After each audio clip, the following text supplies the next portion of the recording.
Welcome to Miller's Mods, ladies and gentlemen. This is the Aeon Pro. Now, you'll notice something a little different. This one's got a stock attachment point on it. When this blaster originally came out, it looked like an MP5 minus the stock. I figured I might as well make it look the rest of the way like one. So, the only way you could get a stock attachment point before now was if you bought a pump kit, but I didn't want one because then it would be nothing more than a Nexus Pro.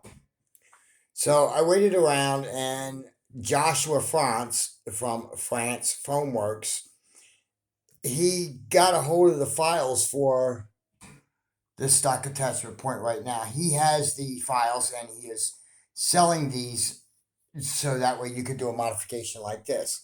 When you do this modification, I will tell you, if you look, I had to take a file to the top of the slide. It doesn't damage any of the priming mechanism or anything to get it to clear that.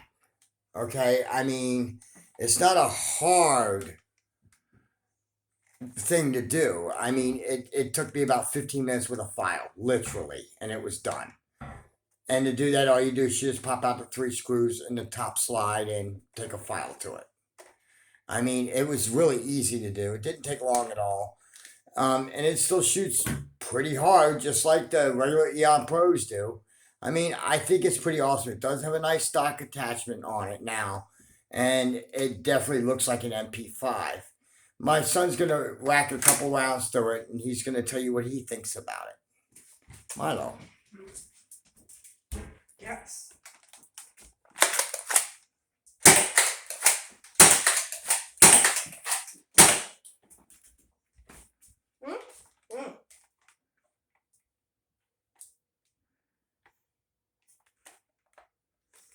I think this looks like the QQ9 from Call of Duty Mobile with a stock.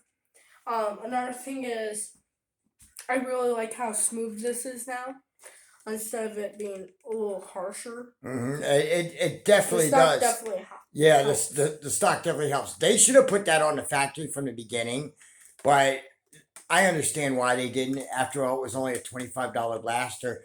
It performed at about 150 FPS, but it was only a $25 blaster. And who doesn't like suppressors?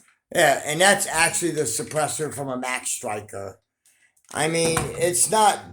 I actually kind of like the aesthetics of it. In any event, I'll put a buy link in the description for the stock adapter. But if you do this modification, you're going to have to adjust the slide just a little bit. It's very easy. It only takes a few minutes with a file, and you're good to go. It's very easy modification. If I had to give it a scale of difficulty, I would say like a 2. I'll put a buy link in the description for the stock adapter from Frantz Foam Works site. Until next time, this is Miller's Mods signing off.